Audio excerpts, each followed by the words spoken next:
and welcome to Monorants, a podcast where we rant, rave, yell, fume, rail, bombast, harangue, bluster, rage, and otherwise have a good old chinwag about superhero TV show The Boys. I'm one of your hosts and jack of all trades, Mono, and with me is my co-host and master of none, Kira. Kira? Sorry, I'm still laughing over chinwag. I don't know why. Say hello, Kira. Hello, Kira.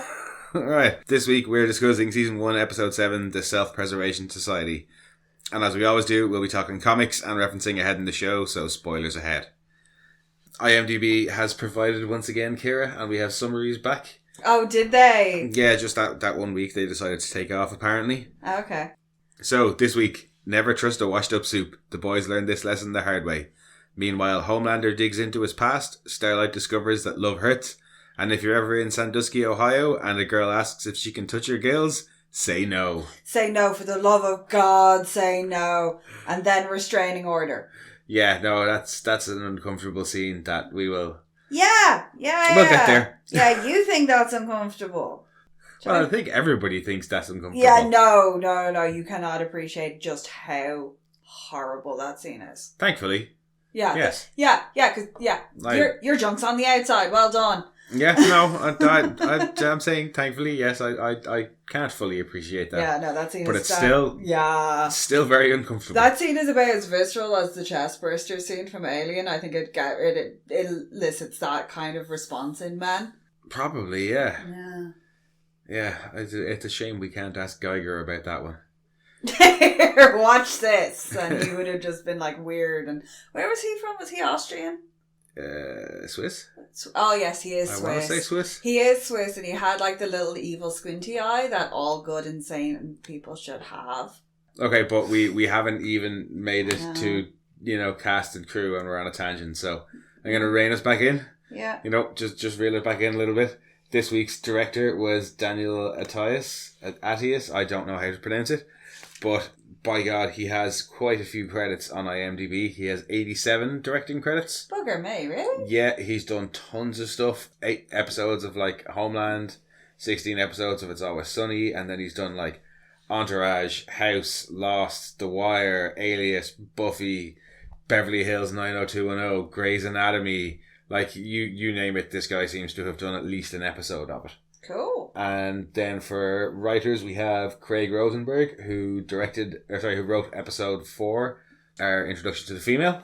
And we also have we also have our first mono on the crew. We have Ellie Monaghan, who this is her first writing credit. She was a writing assistant on Mr. Robot and on the first season of The Boys as well, up to this episode where they let her actually write alongside Craig Rosenberg, it seems. And this episode is named for Trade 6 of the comics. So, Kira, I'll pass over to you for first thoughts on episode 7. Nakatomi Plaza. Nakatomi Plaza? It's a Christmas party in an office building. Oh, you remembered the opening scene. I remembered because it's Nakatomi Plaza, and I was like, yay, Die Hard. Yeah, the opening scene.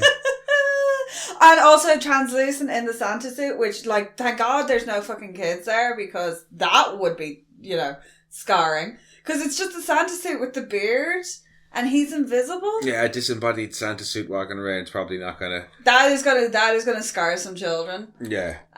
You've got the Deep doing his best blue steel. Yeah, with Stillwell. Which is brilliant. Maeve is doing her thing and being, like, ogled. Yeah. Like, literally ogled by people. And we see Butcher is there, and he walks up. Is Blackmore in that scene at all? I don't think he is. No Blackmore, unfortunately. Because him at parties is great. You've got young Butcher who's clean shaven. Well, not young, but clean shaven, like scrubbed up Butcher. Yeah. In a tux. And Becca, and it's the Christmas party 8 years prior. Yeah, turns out she used to work for Vought. She's our social media manager. She had done a brief takeover, Twitter takeover with Homelander. There's some dialogue Homelander kind of is introduced to them. There's a little bit of banter back and forth. I really like how Homelander plays that scene. He's really warm towards them both. He doesn't mind being like corrected or called out when Billy says about it's a little bit dishonest that people think that he's tweeting, but it's actually Becca. And the Homelander's like, yeah, you know what, it is a little dishonest, but, you know, he says, like, I'm all thumbs, and he's very amicable towards them both, and it's not like...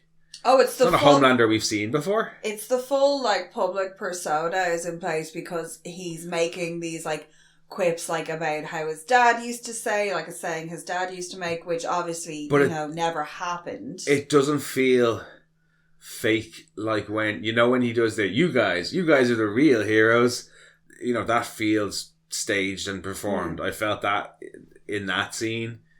It was a little bit less so. And we are talking 8 years in the past, so maybe he's not quite as fed up with it at that point. I'd say at this point he's just like sick of everything and jaded. And I was saying this when we were watching it, he has this extreme public persona where it's like he grew up the all-American life and it was all apple pie and baseball games.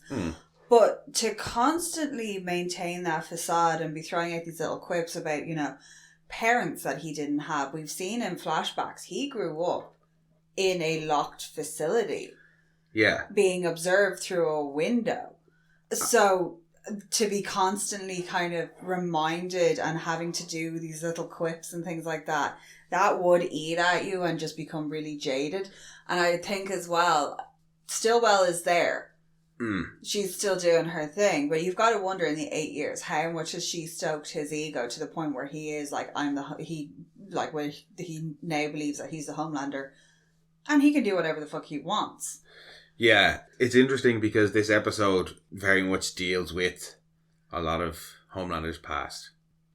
Yeah, you only see the 4 from the 7 at that. Well, there's only...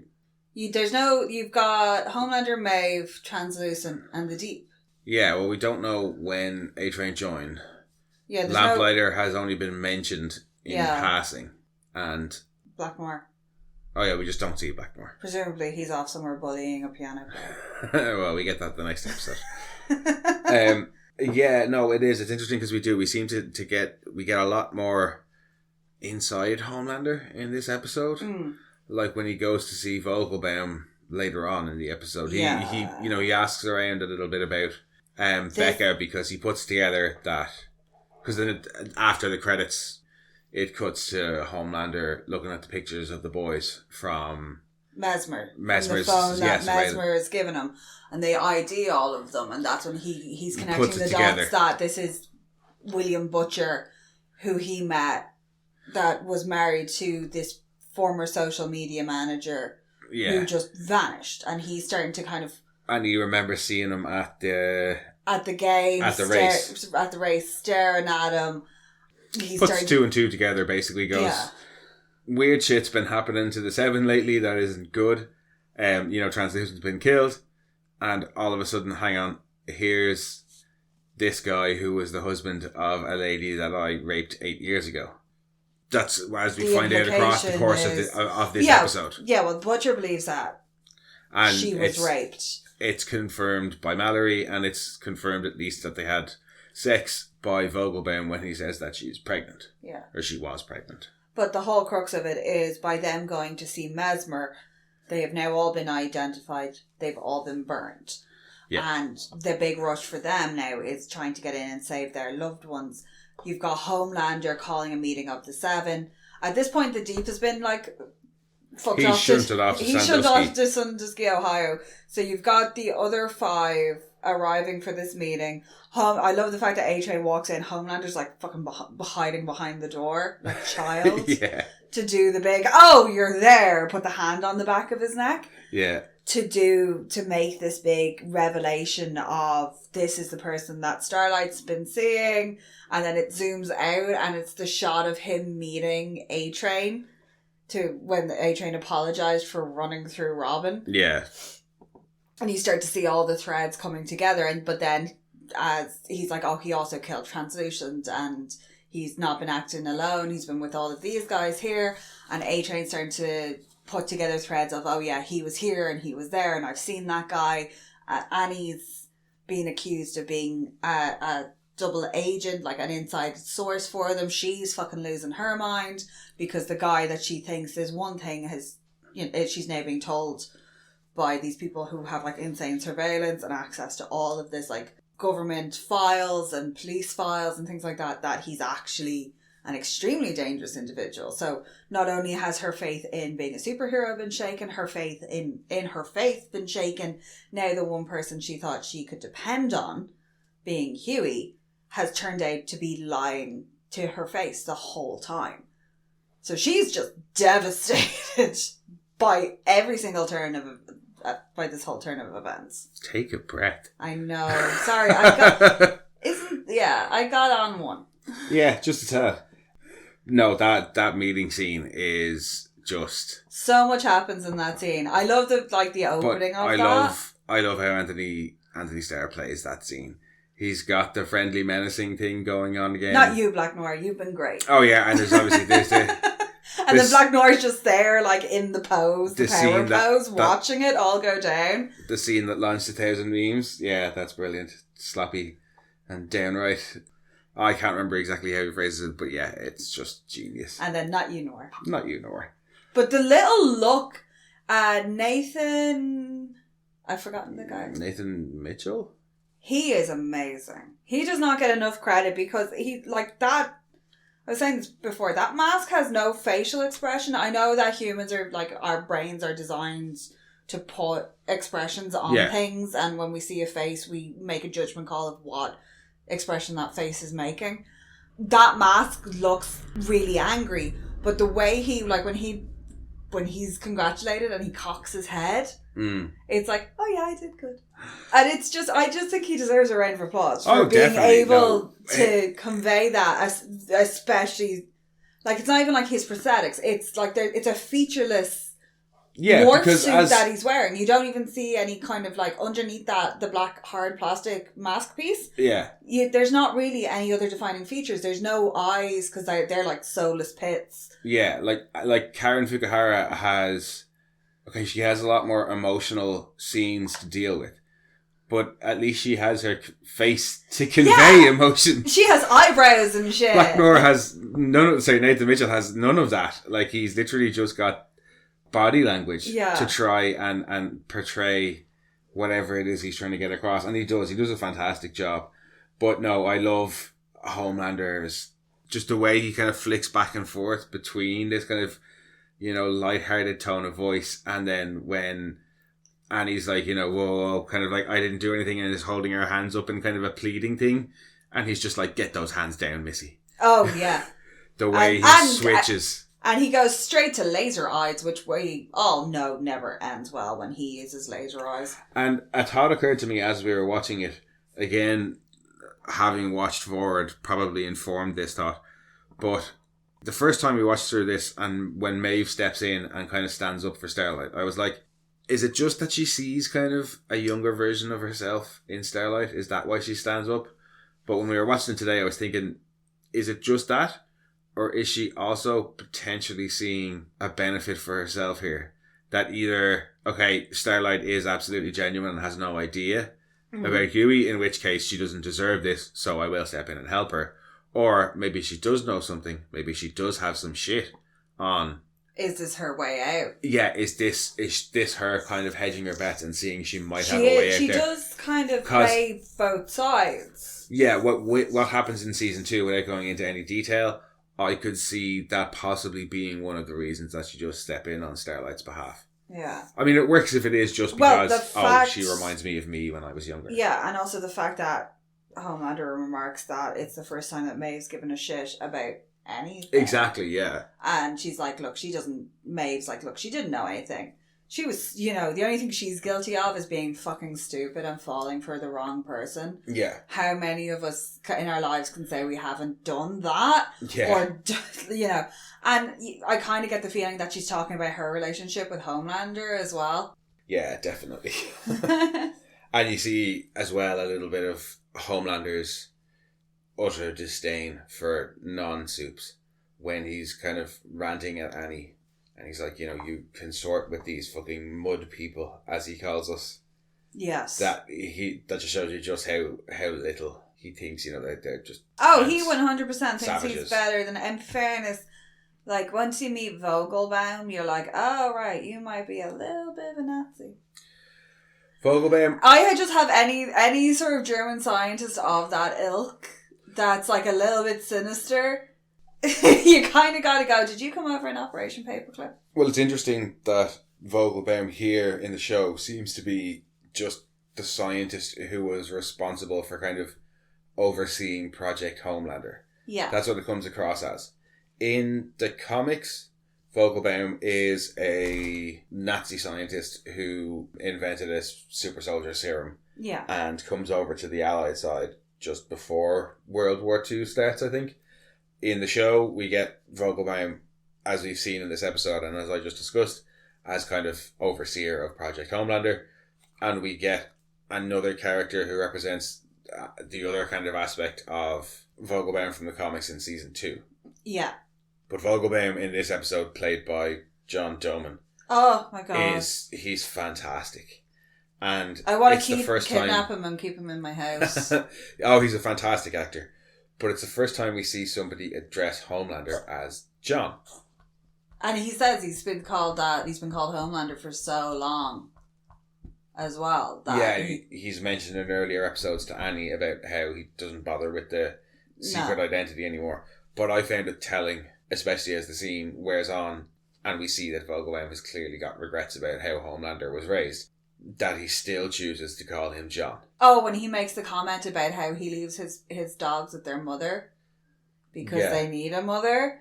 Yeah. And he is regretful in his life, and like he's a lot older, and he was saying he'd prefer to have the 80-hour weeks in the lab. And that's probably because he's been left alone with his thoughts, and thinking back over the life that Homelander must have had in those labs as well. Yeah. And it certainly seems... it's not fair to do that. Like, you wouldn't do that to a dog, let alone to a person. And it seems like that scene that we saw in the last episode of Homelander in the room with nothing but a blankie and a target on a wall seems to have been the norm for his upbringing from what we get in that scene. And there is a real emotional bit from Homelander when Vogelbaum is expressing his regret for how Homelander was raised, and Homelander's like, what do you want? Like, my forgiveness? Yeah. Like, and he really seems like he's about to tear up at that point. I don't know if it's tears or if it's anger. It just come across like Vogelbaum is trying to make amends and trying to alleviate his own guilt and regret for the way things went down. But I think Homelander is so messed up that he has no concept of what a normal upbringing would be like because it's so far removed from anything he's gone through, that he's like, well, why did I think his idea is, well, why are you sorry? You should have done something about it in the first place. Like, it never should have been. For Homelander, it's too late. The damage is done. Vogelbaum looking to make amends is just to kind of quell his own guilty conscience. I don't think he is looking to make amends. I think what he says to Homelander is after genuine. That, when Homelander says, what do you want? Like, my forgiveness. And he says, no, I'm just an old man thinking back on his life. I think that's what it is, because he seems too kind of pragmatic or stoic of a guy to genuinely ask for forgiveness from Homelander. And even if he did get Homelander's forgiveness, it would be a moot point because, as he says, when he thinks about how Homelander was raised and what Homelander could now do to the world, whether or not he has Homelander's forgiveness doesn't really matter. No, he's terrified about what Homelander is and what Homelander can do. Yeah, well, he can burn the whole world down if he so desires. Yeah, he knows he's unleashed that. So no amount of forgiveness from anybody is going to undo that. No. On the plus side, though, Butcher finally, well, actually, after getting a severe talking to from Mother's Milk, pulls his head out of his ass and takes Rainer's deal. Yeah. So you've got Homelander going on this soul searching and... Well, he's trying to find out about Becca, ostensibly. Yeah. And what happened to her, because he's realised the guy who's coming after us... Was married to her. Was married to a woman that I raped. Yeah. So that's probably where the vendetta started. You've got the four of them then that have shown up. They've been spotted at Mesmer's house. They've been spotted outside of Popclaw's residence. They've been interacting with various superheroes. They're the reason that Translucent is dead. Yeah. You've got, through Annie's actions and her being connected to them, the deep is gone well. There as well now. But and that the 7 is fracturing. No, but outside of that, the reason that I think he ends up going to Vogelbaum is because he's trying to figure out, like, so yeah, he knows what these guys have been doing. What he's trying to find out is why. And he realizes that part of the why is probably what he did to Rebecca Butcher. Yeah. Then when he's doing his digging, he realizes that Becca went missing. Yeah. So it's not just that she told... Stillwell, brushes it off. Yeah, so he tries to go... He figures that Stillwell's not being entirely truthful, so that's when he goes to Vogelbaum for more information. And then has the conversation with him, but also finds out that, according to Vogelbaum, Stillwell came to him 8 years ago saying that she had a problem. Rebecca Butcher was pregnant with his super heroic fetus. Eventually we find out the baby that was creepy too, because it was like laser eyes from the inside. Yeah, and I think that's a little nod to the comics, because in the comics he lasers his way out. Yeah, that's basically how he's born in the comics. Is it's like the babies clawed their way out. Yeah, Butcher knows nothing about what happened to Becca until the baby lasers its way out of her stomach one night, and it's supposed to be it's very harrowing. Not that Vogelbaum's story about what happens to Becca is any better. No. The thing I found most telling was not the conversations with Vogelbaum, but when he brings it up to Stillwell. And you can see the little cracks in Stillwell now. She's starting to get like kind of pissed off, a bit tired with him pushing on so many different issues. Because she's like, oh, I don't know them, and he shows her talking about Becca, and she's like, oh yeah, I don't know, I think she went missing or she just quit, whatever, we have so many staff. But then when he shows her the picture of Billy, and you can kind of see there's like a little pause there. And she's like, oh, should I know who that is? No, I don't know who that is. I'll tell you what, I'll get the babysitter to keep the baby and we'll have a nice night. And she immediately goes into distraction mode. Yeah. So she knows something, but she's just not willing to deal with it. Yeah, and given what we find out in the next episode, it's clear that she is definitely trying to keep something from him, and this is the one thing that she really doesn't want him to find out. We don't know, as viewers, we don't know that at this point in this episode, but yeah, you can see, knowing what we know, yeah, she definitely wouldn't want him to find that out. If Vogelbaum's story is true, that Stillwell's trying to keep it all covered up, obviously the next place that he's going to go is to Vogelbaum, so why would she lie? Well, unless Vogelbaum is in on the lie also. Yeah, but he tells him the truth, though, that Stillwell's involved, whereas Stillwell has flat out lied to his face about it. Yeah, and I'll try and remember to talk about it next episode, but he actually tells Homelander the full truth. Yeah. But in coded speak, in his reply, when Homelander says, why did nobody tell me? And that's when he starts talking about, dogs being raised with no mothers. And how, a son should have his mother. That's, as I say, it's coded speak, but he actually does give Homelander kind of the full answer. Yeah. But yeah, that's Homelander's journey in this episode. And also they had told Homelander that he couldn't have children. So to turn around and be like, hey, do you remember, your one that you banged through circumstances unknown at the moment? Yeah. Because that all seems to be up in the air now. Yeah, you managed to knock her up. Well done. We need a list of everybody else you've ever banged. Because I can only, that's the implication there is if Homelander was going around and being as slutty as all the rest of them, this isn't the only, soup baby that's climbed its way out of somebody. But Homelander doesn't seem to be... So Homelander's not a normal soup the way the other ones are. No, he's not as debauched as the other ones. And Butcher does say in the first episode, well, he doesn't seem to have as much freedoms. He does seem to be on a far more tighter leash than the rest of them. Well, also because if a small scandal broke about him, it would be bigger than the biggest scandal for any other small superhero, Yeah. So in that sense, they definitely would have kept him on a tighter leash and made Vought sure... would have, because he is I know that they say the crown jewel is a 7, it's not. But no, 10. He's asset number 1. He is, yeah. Yeah, as you said, through Homelander figuring it out, the boys get burned in this episode. Yeah. And we see an awful lot of conflict between Butcher and Huey and MM. Yeah, well, not so much Frenchie and the female. They kind of take a bit of a backseat in this episode. Well, Frenchie's already burned. Frenchie's already been burned. And the female is the female. Yeah. But when they've discovered that they've been burned and Butcher starts attacking Huey over it and being like, it's because you've been with... Well, he's been spying on them. Yeah. And they've booked themselves into a hotel. And poor Annie asks about whether or not the hotel is a red flag, and Huey's all like, no. No, my dad can make you post-coital pizza rolls, which was just very sweet. Literally the next scene that Annie is in after that is when she finds out that Huey has been lying to her about everything. So that was a big red flag for Annie. Yeah, Annie's really not having a good time. I just like the fact that they went to the hotel that the senator went to with Doppelganger. Yeah. What hotel has like a cigar aficionado magazine in the fucking room? Maybe that was the senator's. Yeah, I hope they changed the sheets. One would imagine so. Yeah, especially because it was a couple of weeks back.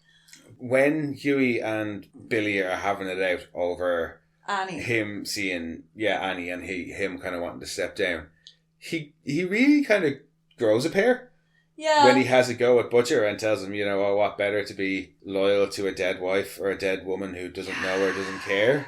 Well, that's low too. Oh, well, I wouldn't call it low, because that's... Yeah, but why that's are what you... he's trying... That's what he's trying to force on Huey.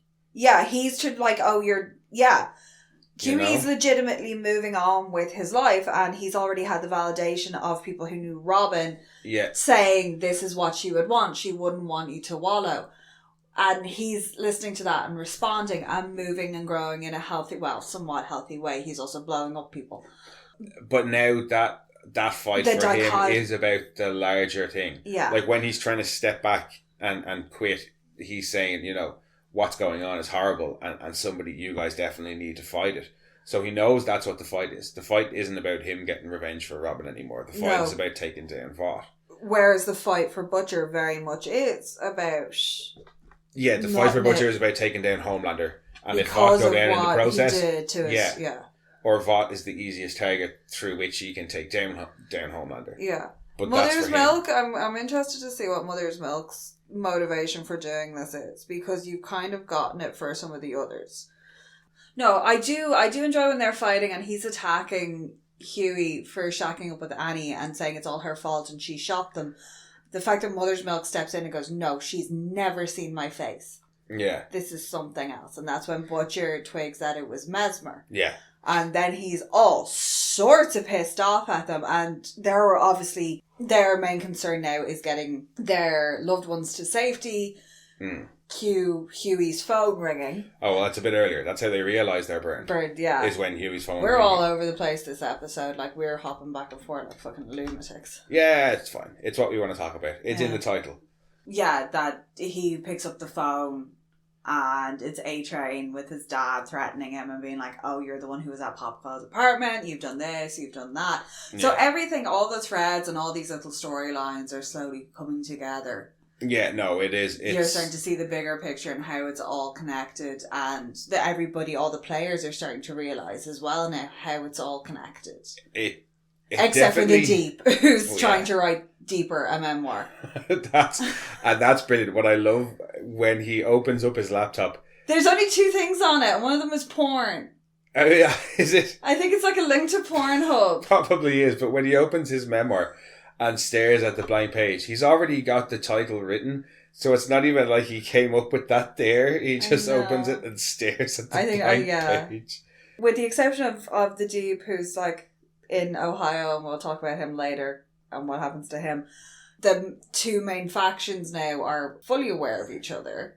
Yeah. You've got Mother's Milk finally putting the boot to Butcher and calling him on his shit and being like, no, she was going to agree to everything, but it was you, because you can't let go of this one thing to do what's right for everybody else. And he really has to pull out all the stops. Yeah. He's like, you promised me it would be different this time. It's worse. It's going to be like the same thing over again. Yeah. Only it'll be my kids, my family instead of Mallory's. Yeah. And he has to use every kind of bargaining chip he has. He's going to be like, what? You're so... Well, he threatens to go to Raynor himself. Well, no, but he even says, you've got such a hard on for going after Homelander that you're going to trample your friends to get there. And he would. And I don't even think they're his friends. He doesn't view them as friends. They're people he can use. Maybe MM. Because I think he knows... Look, MM's the only one who could have gotten him to make that call. Yeah. So Huey or Frenchie definitely couldn't have. No. So Butcher finally pulls his head out of his ass. Because now their families are in trouble and they've got their families at the safe house. Monique, that beautiful, beautiful slap. From Monique. Yeah, well, in fairness, he fucking deserves it. Oh, yeah. Like, because she comes from and he's lucky that she doesn't have her nails on. Because she would have taken his fucking eye out. And you've got him meeting Hugh Campbell, Hugh Senior. Hugh Senior. And we get a Jings out of Simon Yay! Pegg, which is a lovely little comic nod. Jings. The only thing missing from the comics really with Huey is the hamster. Yeah. We might get the hamster though. Yeah, well, you never know. Yeah. And then, to be even more of a fucking shithead, he doesn't tell them that the CIA are coming. So all these... Oh, when they show up. All these Escalades, all these blacked out fucking unmarked Escalades come flying in. They're all getting all the weapons. Yeah. And he just comes sauntering through and he's like, relax, it's the CIA. Yeah. And in rocks Raynor. And like everybody, and they escort them out, and they take the family away. She gives them all her personal promise that they'll be okay, which I think means more to, that she'll look after them regardless of whatever the fuck Butcher is going to bloody do. Yeah. So that's them kind of. They've been kind of given some sort of authority now. It's unclear whether or not he's taken the entire deal with Raynor. But he does give over the V, and the families are being protected. So presumably they're getting the stipend, and they're getting they're going to get what he asked for, except for the Homelander. Going after Homelander in the previous episode, and she gets her vial of V, and she gets to really give it to Madeline Stillwell. Oh, in that scene, and I wish you're fucked. Your company is fucked. Jennifer Esposito. Just the way she plays that scene, she nails it. You can tell that she really enjoyed that. Yeah, and I really wish, I said when we were watching it, I really wish they had let Raynor have it for a bit longer. Just let her hold it over Stillwell and let Stillwell sweat it out a bit, instead of the way it ends up playing out with the finding out about the super terrorist. Not that I dislike that. I just wish that had lasted for a little bit longer. It is like she hasn't even finished up the meeting when she gets the word, and as she's walking out of the room, and Stillwell asks her if everything's okay, and Stillwell has this little smug look on her face. Oh yeah, it's a smart ass. It's supposed to be a smart ass question, and she's getting the last word in, and I just kind of wish they had let Raynor had the last word in that scene. And obviously, we get the rather important bit of information in that scene that apparently there is now super terrorists. Yeah, well, they go off to another operations room where they're targeting the terrorists that hijacked Flight 37. 37. And it's atypical. It's exactly like it's set up the same way that room is. The shots of them. Oh, they've killed Bin Laden. It looks like I think that. It's supposed to have been. It's that. It's a control room. They're watching it on the monitors. She comes in. It's the cameras, the body cams, as they're clearing the compound. And then in walks a shirtless guy with Nakib written on his chest. Yeah, and he blows everything up. That, can I just point out, him lighting up from the inside is lovely. It looks cool, and it's played down because it's shot through like the... Yeah, you're just getting cam footage. and then it cuts to the outside drone as the building. You just get the cameras blacking out, and then it cuts out to the outside to the building, just going woof. And when he walks out of the building, you can kind of see him glow again, but again, it's through security footage. We see him again at the start of season 2, and you see that effect in person. Yeah, in camera. And it looks really impressive. It looks like his bones are glowing from the inside. It's very, very nicely done. And it is. Really nice. It's a bit of an oh fuck moment, because up to this point, that plot has basically kind of started and ended with the female, the super terrorist. The idea that somehow terrorists are getting brought into the US and being given V. All we've known about that was really whatever came from the female. Yeah. But now we're suddenly seeing, oh, hang on, other terrorists that aren't, because that was the shining light. But these guys are supposed to be Islamic terrorists. Yeah, but then you've also got our Vought doing this on purpose to push through the superhero in the military bill, have they created a superhero terrorist to further their agenda? You've got to wonder about the political side of things that's going on. This doesn't seem to be anything that's beneath them to do to further their own agenda. Oh yeah, it's definitely within the realms of possibility that Vought could have done it, but we haven't seen that side of things with V. Yeah. Has been A-Train and Homelander. Yeah, well, we haven't seen Stillwell or anybody else from Vought be involved in it. No, well, it looks like, well, obviously, they've involved Samaritan's Embrace. So there is some people aware of it because they're shipping it to hospitals, and they're obviously choosing and monitoring. There is these infants. Yeah. So there is some sort of higher power, whether it's obviously not coming off the 99th floor, which is Stillwell's domain. It's coming out of the 82nd, which is Edgar. Mr. Edgar knows about this shit. And there are some other Well, we definitely have to know about the overall V being used to create superheroes, because that's been going on since the 70s. So there is some sub-basement somewhere where this whole thing is being run out of. Yeah. Some sort of Vought black site. It does, but it does very much feel like a kind of season penultimate episode. Yeah. Things are starting to wrap up, but they're also giving you little tasties of bigger things to come. Yeah, and we actually see Mallory for the first time in this episode. And Mallory is another gender flipped character. Which I think it makes her a lot more powerful as well, considering you've already gotten the hints that something horrific has happened to her grandchildren. That she's going to be even more hell for leather because of that mothering instinct. Yeah. But, yeah, in the comics, it's Greg Mallory. And a similar story. I don't know why. I'm just like, oh, he's Greg. He's ex-CIA or CIA. Originally I don't think you're ever really ex-CIA. Yeah. Originally in charge of the boys the first go-around. But what I thought was interesting, especially the first time we watched this, was that you don't get...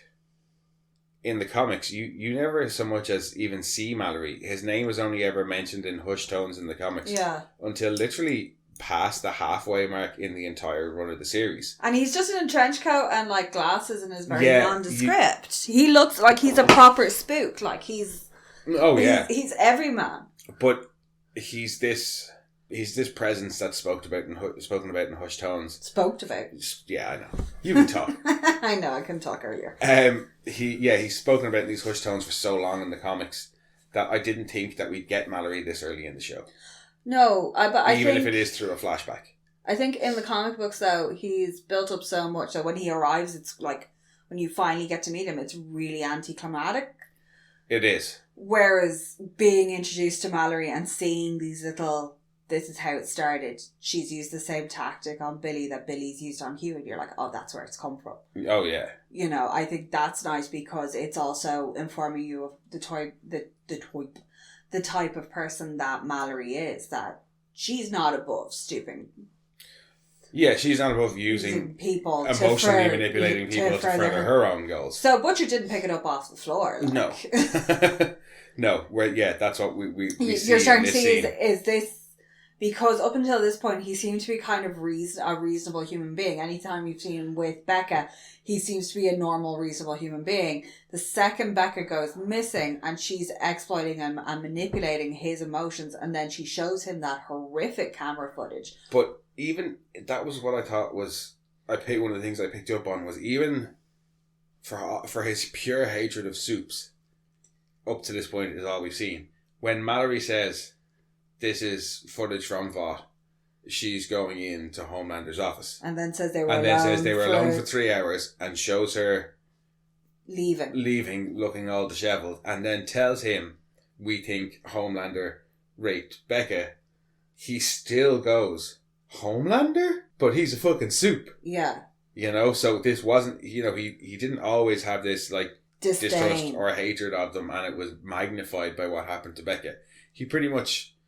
From what we've seen of him in those two scenes, the Christmas party, and when Mallory comes to see him, he doesn't really have that much of an opinion about them either way. No. They are what they're supposed to be. They're supposed to be heroes, but he's not really all that concerned with them. No. yeah, he's as much surprised as Huey is that A-Train would have done what he did and act the way he did afterwards. No, she does. She twists him. Oh, definitely. And very much for her own machinations. And I'm going to reference season 2 here, so skip ahead a little bit if you haven't watched it.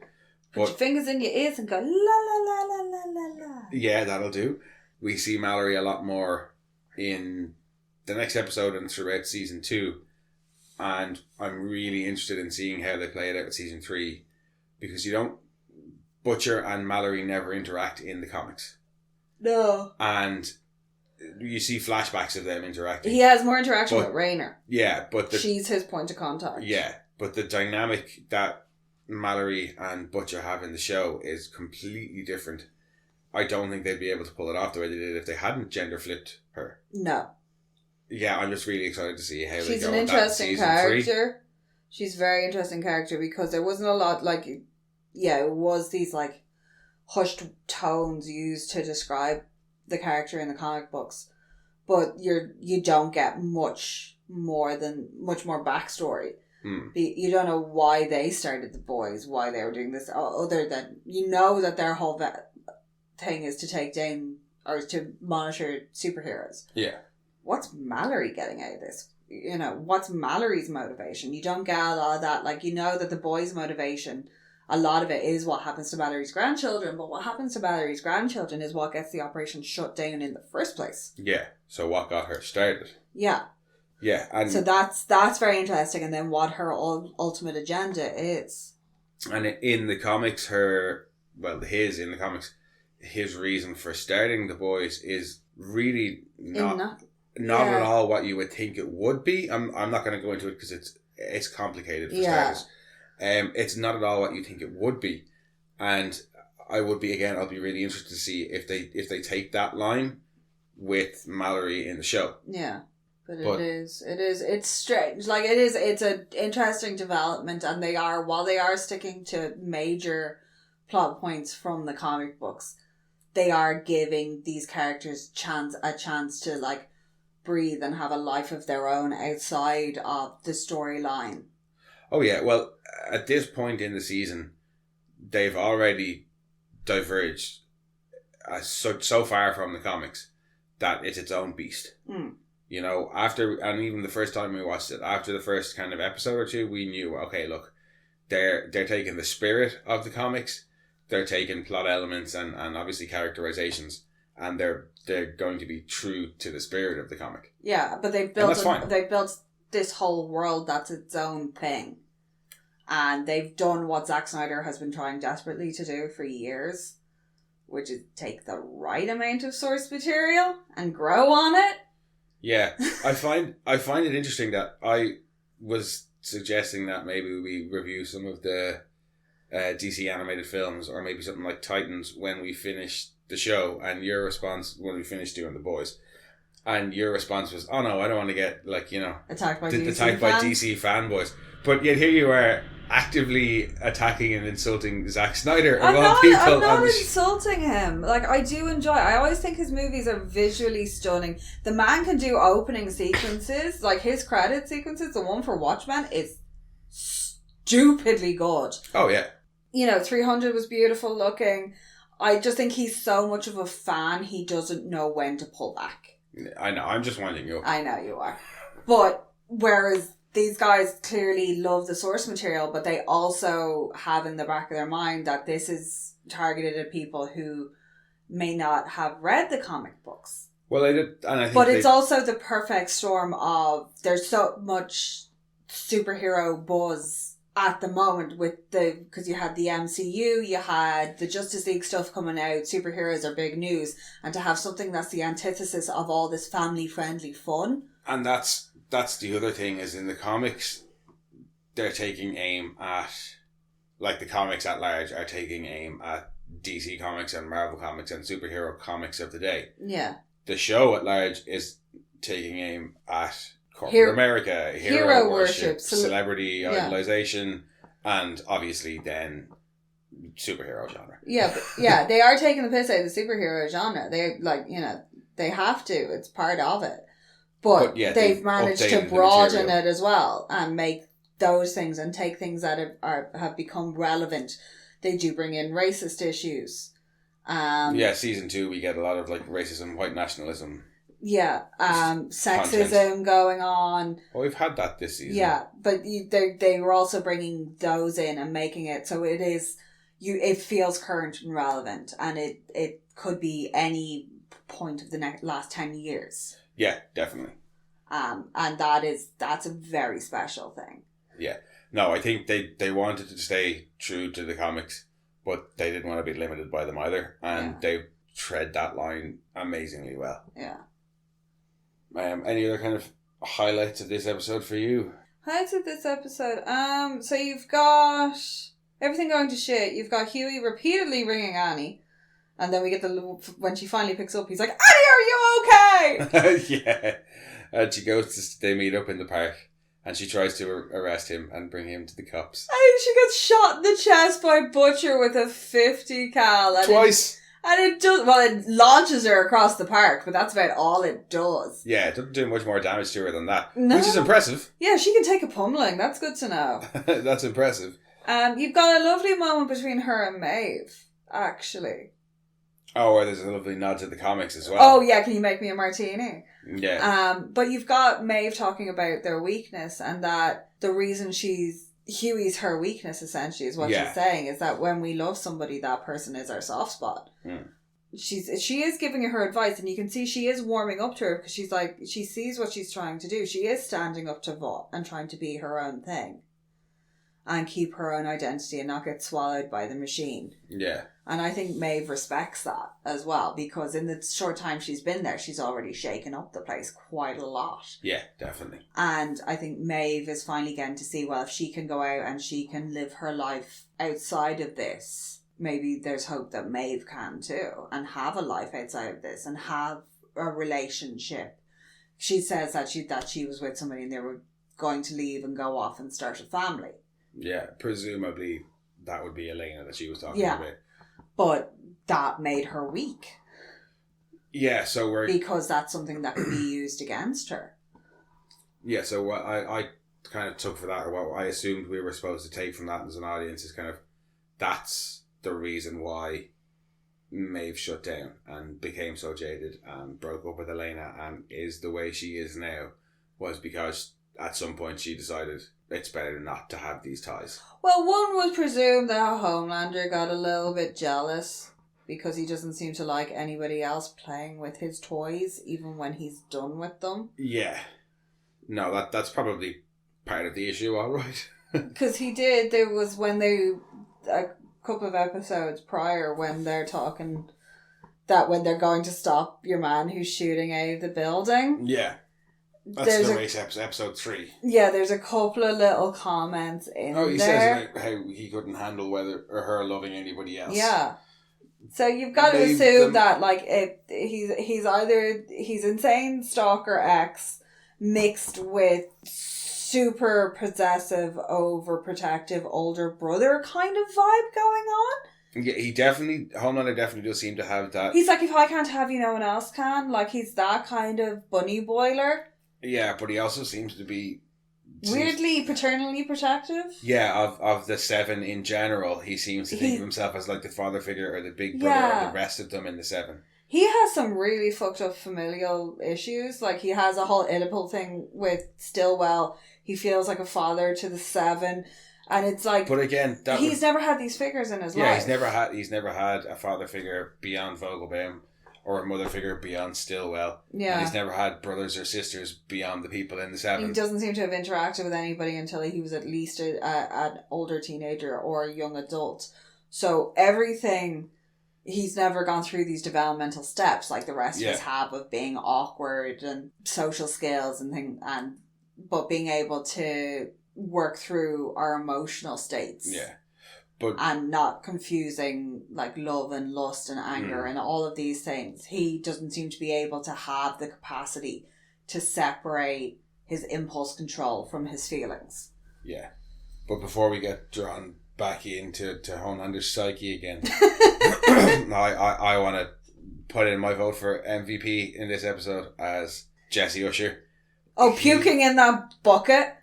No, well, the puking in the book at the start of the episode, yeah, we see that the V is really having an effect on him. His brother knows a little bit about it. At least he knows that he's shooting it up. Yeah. You know, as a performance enhancer. Yeah. And it seems to be reacting the same way that long-term steroid abuse reacts. Yeah, his heart's getting bigger and his balls are getting smaller. And his nipples are pointing down at the ground. No, but later on in the episode, when he's clearly juiced up and he's got Huey's dad and Huey goes to see him. Oh, yeah. The way Jesse Usher plays that scene, the way he's so hyped and he's like, you know, running around with Huey's toy being like... Oh, when he finds all his stuff, he's like, you weren't like just a fan, you were like a hardcore, went to Comic-Con in the outfit fan. But yeah, from there to then flipping out when Huey sprays out the last little bit of V, or so he thinks. Oh, on the floor. Till you see the real crack fiend aspect of him. And then breaking down about Popclaw, and he makes a very good case. That's all Huey's fault? Yeah, it's... I found it was the point where I'm most, not identified with, but like sympathised with A-Train at any point during the series. When he's going on at him and he says, you know, what's this? I kill your girlfriend, so you kill mine. And that's the first time as well that he accuses Huey of being the person to kill Popclaw. Yeah, but he says then, you know, well, I did it, but it was your fault. Yeah. But the line where he's like, where he tells him, everything, you know, what I did was an accident. Everything you did was on purpose. You know, you killed Translucent on purpose. You've used Annie on purpose. Yeah. You used Popclaw on purpose. You know, you put her in that position. That Popclaw got used by everybody. Oh, yeah. No, it's not like... Definitely the blame isn't all on... Oh, yeah. So he totally was. Like, and he is like nearly every relationship in this is so fucking abusive and dysfunctional because nobody's honest with each other in any of it. The most healthiest one is the Elena Maeve one because Elena won't take any shit and walks away. Everybody else, like Annie and Huey's, is built solely on lies. Yeah. At least from his point of view. Well, if not lies, truths not told. Yeah, certainly. Annie is actually honest with him. Oh yeah, no, and it's all from Huey's side. Yeah, she's honest with him. Butcher's lying to everybody about everything, and we don't even know what more else is going on there. But it's the first time, as I say, I felt that we really kind of feel for A-Train, and he was villain number one in episode number 1. It was supposed to be clear cut. A-Train's a horrible person because he was off his face on drugs and he ran through a girl. But we've slowly kind of seen it broken down that, well, he was taking the drugs because he was worried about losing his position in the 7. Because he's getting slower. Yeah, because he's getting slower. He's and getting the V older. has made him sloppy, and that's why he ran through Robin. And it's not, again, it doesn't excuse him, but you can start to see the reason behind it, and like, you can put the pieces together. You're starting to see the bigger picture. Other such cliches. But he does know he plays a Stormer. And especially in that scene, the range that he goes through in Huey's apartment of off his face, ridiculously excited. Oh, yeah. It's just... He looks like he's taken a whole bottle of Adderall. Okay, I cannot praise him enough for that scene. Really can't. Yeah. And look, I think I would say he probably drank about 6 cans of Monster before doing that, just to be that, because you cannot be that jittery, like, you can't act that jittery. He had to have at least chugged a 5-hour energy and gone and done it. Yeah. Just to be that, to have that twitchiness. If A-Train was MVP and this for his performance, Billy's got to be MVP for most violent person. For the old Mesmer. Oh, poor Mesmer. Face sink introduction. That's also very, very... I actually really like the way that sequence was shot. Where Mesmer... It was really reminiscent of old horror movies where the girl is like running and screaming and falling all over the woods. Yeah. And that was Halloween. Oh yeah, it's a total Halloween nod with Mike Myers just... Doesn't matter how fast you run in Halloween. He just strides after you and appears out of a bush. Yeah. And it had that, like, you've got Mesmer running through the crowds. Yeah, and it's very, very frantic, whereas then when it cuts back to Butcher, it's just like the shot behind him. Yeah. And he's just dead on, focused walking. And it's not so chaotic. When he gets to him, when he catches up with him, Mesmer sitting on the toilet stall, and all of a sudden the door just bursts open. You don't hear footsteps coming up to it or anything. He just kicks there. it open, and then proceeds to. Yeah, he does a lot of damage. All right, the way that scene is framed, with each punch to Mesmer gets a flash of Billy's memories. Yeah, I really liked how that was done. And he's like, who? And he's asking who's back. I can help you. I can tell you these things. But to be perfectly honest, I wouldn't fucking trust him either. You went to see him for help, and what did he do? He gave all your shit to fucking Vought. Yeah. Yeah. He does bring it on himself, and he's aware of that. He knows from the second when he makes a decision to go and meet Homelander, he knows his days are numbered.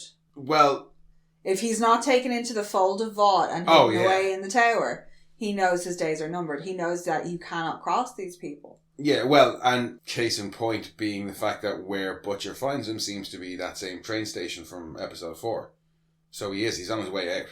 He's in Penn Station, he's trying to get out, and that's where Butcher finds him. Yeah. You know, so it's not like Butcher rang him and said, I'm coming for you, and that's why he's in the train station. He's already there. Yeah. So Vought, Homelander obviously never said anything to anybody about. No, Homelander is like is his own agenda. Oh, exactly. So Mesmer he's already got the shit. If Mesmer had been smart, he would have been like, here's the photo. The worst thing Mesmer did was hand over that phone. Yeah. Mind you, are you going to say no to Homelander, the slightly psycho fucking pseudo daddy of the 7? But he was the one who went to them in the first place. Well, that was he was saying A-Train. Yeah, he went to A-Train and said, hey, filled A-Train in, and A-Train was the one who said, hey, we're looking for these guys. I'm not saying that Mesmer deserves to have his face smashed in the way he doesn't. Happens. No, he doesn't deserve that at all. But he had kind of signed his death warrant. Oh yeah, I felt worse for him not when he was getting his face smashed in, but when Billy grabs him by the head just before he smashes his face in, and presumably shows him what he wants to do to him. Yeah, what he wants to do to him, or all the terrible shit, and poor Mesmer just looks absolutely petrified. Yeah, well, we don't know what he's done in the past either. That's what I kind of thought, is that this is Billy's just. Is this Billy's highlights? Yeah, Billy's just conjured up the worst shit he's ever seen and the worst shit he's ever done for Mesmer to see. What was Billy's occupation prior to joining the boys? That's never made entirely clear. What is he? Is he XSAS? In the comics? Or in the show? In the show. In the show, we still haven't found out. In the comics, yeah, he was in the army. He was army. He was, yeah, only for a few years before he ends up meeting Rebecca. Yeah. And spends a few years with her. And then after she dies, it's not long before he gets recruited by Mallory.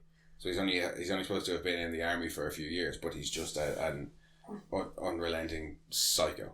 Oh, love it. He's your Begbie. Yeah. He's your standard Begbie with army training in the comics until he meets Becca. Woo. We kind of more or less covered everything there, I think, except for our favourite old punching bag. Oh, the Deep. The Deep, who finally makes it to Sandusky, Ohio this episode. Gets into his shitty apartment. Actually, that's a nice apartment. For him, it's probably shitty. I know, but in general, that's a nice apartment. Yeah. Oh, well, I wouldn't turn it down. No, and then he gets his stipend. Bitch, it's furnished. Come on. Yeah. He gets his stipend card. He gets $75 a day. He finds out there's a Which again, I wouldn't turn down. Yeah, for food. Yeah, happy out. And then he finds out there's a Dairy Queen down the road, and he's like, oh, blizzards and stuff. And it is like he is just a big kid who's never been told no. He's never gotten out of that frat bro stage. He's never had to do anything for himself either, because when he goes shopping, his his trolley is full of just like junk food, Doritos. It looks like it's all Doritos. It's like Doritos and Fritos and ice cream. He's basically just gone up and down the junk food aisle. Like, he has no idea how to look after himself. He has no idea how to take responsibility for anything, because he never has had to in his life. How you wearing the costume with the trench coat over it rather than just wearing normal clothes? But the first thing he does, even before he goes and gets groceries, is he goes out and picks up some chick. Is that not after his shopping scene? I'm pretty sure it is after his shopping scene. And he tries to do the right thing. He's having a chat with the lobster in the tank. I tell a lie. Yeah, no, the Gail rape scene is before he goes shopping. Yeah, because he picks up some chick and she's like, oh, you're in Los Angeles, and he's like, yeah, whatever. The bit where she, she's trying to get him to get naked, and he's like, I don't look like everybody else. And she's like, I'm counting on it. No, brakes on right there, get her out. No, I know. But he actually looks a little bit excited. Yeah, that somebody's not going to be disgusted by him. The girls play a large part of his arc in season 2. And knowing what we know about that, I almost felt a little bit bad for him when she says, I'm counting on it, and he thinks that she's like, she wants to see the girls because it'll be cool, and then he shows her and she's just like, wow, you're such a freak. Well, he makes the point of like, most girls like it on, so presumably in the past he seems to have been reared by parents and gone through normal human experiences. So, yeah, teenage girls can be possibly the most vicious creatures on the planet. Oh, yeah. You can only imagine what had been said to him over the years by vicious groups of 15-year-old girls. Like, they literally have the sharpest tongues of any living creature. As we saw with his therapist, he seems to feel like he gets bullied a lot. With the A-Train and the blow-up thing and Homelander telling him at one point to go and fuck Shamu in the blowhole. Yeah. He seems to feel like he gets bullied a lot. Because he can talk to fish, yeah. He certainly doesn't have confidence. No. Except for when he's in situations like he was with Annie, where he feels like he has the power. And then he's a terrible dick about it. That's probably the situation, was that like, as he's probably a very shy, scared high schooler the whole way through school, having been picked on the whole way for being able to talk to fish and things like that. He gets into the 7, or he becomes his superhero, he gets the deep, and then he gets the power in the pussy. Yeah, and like the women be throwing the pussy at him. That's definitely season 2 Magical Tea episode talk, I think. Yeah. We can revisit it then. But yeah, no, that scene with the girl it's a tough watch. It's supposed to be a tough watch. It is. It's nice that it's flipped as well, because it does happen to men. Oh yeah, and the way it's done is so fucking graphic, and he is saying no, like he just stopped short of shoving her off him. Dude, shove her off you. She has violated him, and because it's sexual for her, it's not for him, but because it doesn't involve genitals either, I think that's the thing that's the most disturbing about him, is he's like, oh, clearly his gills, by the way, look amazing. And point that out, and the way that they move and everything is really, really cool. Very impressive. But when she's putting her hand up in underneath him, and the noise it's making, and you can see, like, it sounds painful. Yeah. I know the fish gills are quite delicate, so I can only imagine how delicate that would be, because that's going straight into your lung. Yeah. Because they're placed quite low on the chest. Pain. Yeah, he's clearly in a lot of pain. He's in pain, he's uncomfortable. She's like jacking herself off there. She's flicking the old bean while she's like fingering. Jilling off. She's jilling off. While she's fingering him, it's basically the equivalent of like sticking 2 fingers down somebody's throat. Yeah. Without a gag reflex. But from a storytelling standpoint, I thought it was an interesting route to go down. And I remember when season 1 aired and people had kind of gotten to that episode, there was a lot of talk about whether or not it was supposed to be the Deep getting his comeuppance. And had he been redeemed now, or any of that? And I was like, I don't think that it was supposed to be that. I don't think that we were supposed to feel like, oh, now he knows what it's like, all is forgiven, or anything. No, but I think it was because he is the comedy. We've seen him, the route he's going down now. He has become the butt of the joke for the fans. Yeah. I think that the gill rape scene, for lack of a better word, now that we've seen that happen to him, it kind of allows us as an audience to move on and just see him as the comedic relief, as opposed to the guy who did that horrible thing to Annie at the start of the season. Yeah. That's just kind of how I feel about it. Like, I think that's kind of why they included it. I think there is a little bit of just desserts going on. Oh no, it is. It's definitely supposed to be part. It is part. I don't think it's supposed to absolve him. No, it's not supposed to absolve him, but it is supposed to teach him a lesson. Yeah. Oh, definitely. And it's a horrific thing that should never happen to anybody, in general, because no means no, but it reinforces for him how important consent and being listened to are, I think. And then we get that thing where he is in the supermarket and that's when you go shopping, yeah. And he's just, and like when he's talking to the lobster and he's like, oh no, mate, I'm taking you out of here with me. Like, I totally get it. And he's... Is that supposed to be a sexual thing too, like it was with the dolphin? I really hope not. Or is that oh my god, is he Kanye West? Is he Kanye West? Is he a gay fish? He's a gay fish. Very possibly. Well, we don't know what sex that dolphin was. No, we don't. But, no, like, he's just trying to do, like, he's trying to free the dolphin. The dolphin just wants him to touch it. But by all accounts, dolphins are horny-ass creatures. Yeah, so I think the lobster just wants to escape. The lobster just wants to be free. And he's like, yeah, no worries, buddy, I'll get you out of here. And he's like, oh, yeah, give me that one. And he's, like, winking at the lobster. And he's just trying to do the right thing by the lobster. And he tries to stop it, but the lobster ends up getting the knife through the head. The knife in the head thing isn't even the funniest thing to me about that scene. That was nearly a foregone conclusion that he was going to... That lobster was going to die. What I love about it is the fact that when the guy comes over and picks out a lobster, it's just that one he wants to save. Yeah, it's not the rest of the tank! He hasn't even tried to talk to the rest of them, say, hey guys, sorry, I can't take all you, or you can only save one. He just wants that one to save for some reason, which is why I wasn't sure if it was a sexual thing or not. But also when he calls the guy over and he's like, hey buddy, come over here. It's almost as if he knows what he's doing is not the normal thing of buying a lobster to free it. So he thinks he's doing something wrong and acts like he's acting all shady when he calls the guy over. No, he doesn't act all shady. He goes, sorry, excuse me, sir. And I was just like, rude. But he doesn't look at him when he kind of like, I thought it was like... Yeah, I just thought he was rude. I was like, if that had been me, I'd have been like, no, fuck you. I'm serving, like, cause you can clearly see in the background, he's serving another customer who he leaves to go and deal with Deep. Deep's probably never had to do his own shopping before. No, right? hence the shopping cart full of junk food.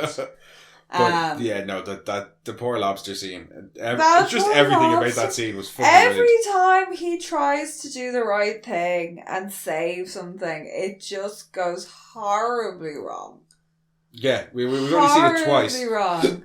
But both times, yeah, it's gone horribly wrong. Like, particularly for the supposed rescuee. Yeah, that dolphin was, like, everywhere. That lobster is now a nice bisque. Yeah. There's just, yeah. And I kind of want to see how the rest of that scene played out. Like, did the Deep just take it really sad, like, take the dead lobster and put it in a bag and just really sadly bring it up to the till? Oh, no, I think that... Or do you think he just walked away? I think he cried. He cried over that counter and there was a bit of a no, you blew it all up moment. I really hope that there is some sort of, like, there's something that I've missed in the background in, like, a newspaper article or something like that about the Deep having a meltdown in, like, a 7-Eleven. Well, he has a meltdown in the water park in the start of season 2. Yeah, no, he has a meltdown in the water park, but I'm really hoping there's, like, a little, like, blurb in, like, a local newspaper. There's probably a lot of meltdowns, I'd say. Of him, like, sobbing at the fish counter in, like, the local market store. We're getting a bit rambly. I think it might be time to wrap things up. Yeah.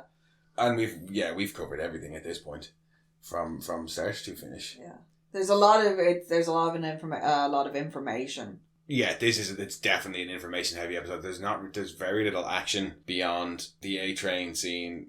We didn't even talk about how that finishes out, where female comes in and breaks his leg. Yeah, it does. And now, is it Nancy Kerrigan? No. Oh, Nancy Kerrigan with the pipe to the knee. Yeah, she doesn't know Nancy Kerrigan on the A-train. No, Tanya Harding. Nancy Kerrigan is the one who received the pipe to the knee.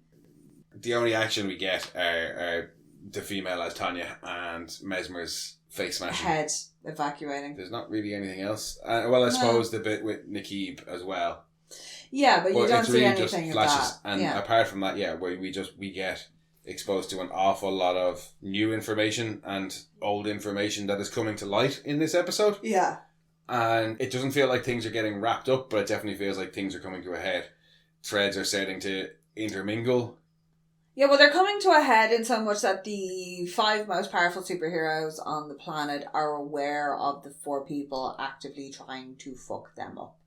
Yeah, you've got a Homelander who's now on a mad one, trying to find out what... About Becca. And because he has very rightly assumed that Becca's disappearance is Butcher's motivation. Yeah, and he knows he didn't disappear her. And he's normally the disappearer of people. Yeah, I think he thinks it's just too coincidental that somebody he had shown an active interest in, she's disappeared. You can say he raped her. You seem to be reluctant to say that Homelander raped Becca. Well, we don't know. We do. It's made very explicit in season 2. I know, because of the way the camera footage is played out. Yeah. As of this episode, there is some ambiguity. It becomes a bit ambiguous. It hasn't been confirmed yet. Season 2 does more or less firmly state that Becca was raped. Yes. But Homelander never says it. No. Anything we see from Homelander, he does, again, obviously we're talking forward here, stuff that hasn't happened yet. But anytime Homelander kind of refers to it, he seems to think that it was consensual, at least to some degree. Does Homelander have any concept of what consensual is? But no, when I'm saying the whole reason I'm using ambiguous language is because within the context of this episode. Yeah, no, it's not. That video footage, you've gotten the story from Butcher the whole way through that Homelander raped his wife. Yeah. Then when you see that video footage of her leaving the room and she's all dishevelled and she's putting her shoes on. Yeah, and she's trying to leave. It can be read either way as her being distressed and having been raped, or it could be read as her being distressed and feeling shame because she's cheated on Billy and she didn't want to do that. Yeah. It's ambiguous between season 1 and 2, definitely. But that footage of her leaving the room is enough you can put either spin on it. Oh yeah, you definitely can. And Mallory chooses to take the he raped her route. I suppose from Mallory's perspective as well, she has this footage of Becca coming in 3 hours later, looking like that, knowing she was in there with Homelander, and then disappearing. Yes. So from Mallory's perspective, the disappearance was also probably Homelander as well. Yeah. Which would mean that if she saw this thing that happened and then Becca disappears, it probably wasn't consensual, because if it was consensual, why would she be disappeared? Yeah. Most of this is probably going to get cut. Yeah. Because that was not, rape talk is probably not a great way to end the episode. No. But we will be on to talk about the very last episode of next the season. Week. And we will probably do a season wrap up, just talking about the season overall. Yeah. Flowcharts may be involved in that one. Some flowcharts and some Venn diagrams. Oh, no. I'm going to go total, conspiracy theory with pictures and string. Well, you've got a week and a bit to prepare for that, because before we go into that, we will do the last episode of season 1 next week. And until then, thanks for joining us, guys. We are Monorants, and you can find all our episodes wherever good, semi-good, bad, great, shit, and otherwise podcasts are hosted. And if you want, you can send us feedback or questions or whatever to Monorants Cat photos. Yeah, cat photos. Always cat photos. To monorantspodcast@gmail.com. Fur-babies. Oh my god, let me say the fucking Gmail address, please. You can send any feedback to monorantspodcast@gmail.com or find us on Twitter @rantsmono. Now say whatever you like. And kitty photos. Right, guys, we will catch you next week. Bye-bye. Bye.